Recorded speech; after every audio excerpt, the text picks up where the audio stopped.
लालची सेठ और सोने की खेत। एक समय की बात है, एक गांव में एक लालची सेठ रहता था। वह बहुत धनी था, लेकिन उसकी लालच की कोई सीमा नहीं थी। वह हर दिन अपने धन को बढ़ाने के नए तरीकों के बारे में सोचता रहता था। गांव के बाहर एक किसान रहता था जिसका एक छोटा सा खेत था।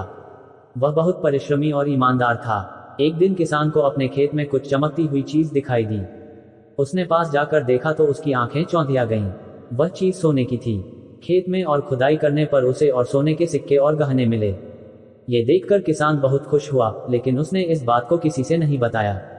हालांकि गांव में लालची सेठ को किसी तरह इस बात की भनक लग गई कि किसान के खेत में सोना मिला है। सेठ तुरंत किसान के पास पहुंचा और बोला, भाई, मुझे सुना है कि तुम्हारे खेत में सोना मिला है। मैं तुम्हारे खेत को खरीदना चाहता हूं। तुम जितनी कीमत मांगोगे मैं दूंगा। किसान समझ गया कि सेठ लालच में आकर ऐसा कर रहा है।